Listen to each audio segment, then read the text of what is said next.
First, when Jen is practicing her closing argument in her office, we can spot some fun items behind her. We can see her diplomas from the University of California and her bookshelf, including a UCLA mug, a bobblehead of Ruth Bader Ginsburg, a book about badass women, a mug that says, "See you later, litigator," which is hilarious. Second, Nikki mentions that Jen has a savage look that she could use in the courtroom. This is a nod to the first Marvel She-Hulk comic from 1980, which was actually titled The Savage She-Hulk Issue Number 1. Third, right from the start, She-Hulk establishes that it's going to have Jen break the fourth wall, which is absolutely amazing. In the comics, Jennifer Walters also breaks the fourth wall to talk directly to the audience.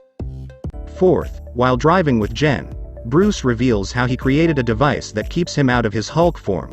This finally answers the question why Bruce did not look like Smart Hulk during the Shang-Chi's mid-credits scene. We can even spot the device in Shang-Chi 2.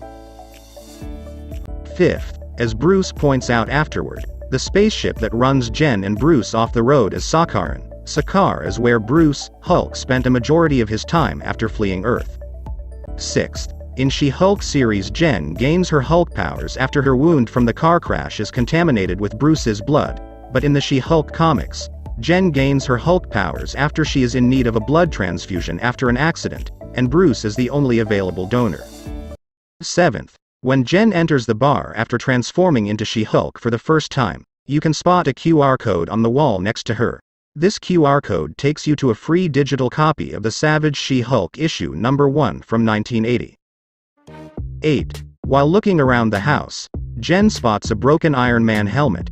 This particular helmet looks like one of the helmets from the Iron Legion from Avengers Age of Ultron. 9th, Bruce mentions to Jen that he's Smart Hulk. Smart Hulk. Wow. मैंने नाम नहीं बनाया, पता नहीं ये लोग भी कैसे-कैसे नाम रख देते हैं. Which is the first time the MCU has used that nickname for this version of the Hulk. The moment is likely a playful nod to how fans nicknamed this version, Smart Hulk, after Avengers Endgame. 10th, Bruce tells Jen that they are in a lab in Mexico. कहाँ है इस वक्त? Mexico. Which is where he spent most of the blip. The Gamma Lab was first mentioned by Bruce in Avengers Endgame. 18 महीने lab में काम किया, banner का दिमाग और हल्क की बॉडी को एक किया. When Natasha, Steve, and Scott meet with him. 11th, when Jen asks Bruce how he would transform back into Bruce from the Hulk, he mentions the two ways we see in Avengers Age of Ultron, with Tony beating him up and Natasha singing to him. Bruce even jokes that Natasha's lullaby was odd, which is something fans have called out too.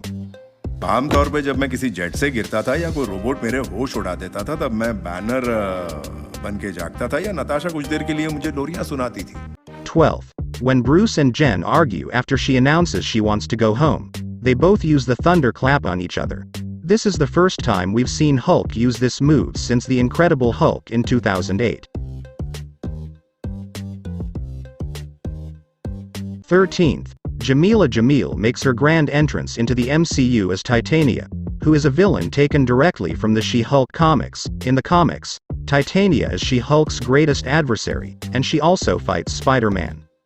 14th, in the mid-credits scene, Bruce hilariously reveals to Jen that Steve Rogers is not a virgin, and that he lost his virginity on the USO tour in 1943. Now, not only is this one of the funniest post-credits scenes the MCU has given us, but if we go back and watch Captain America: The First Avenger, we assume Steve slept with this girl while on his USO tour.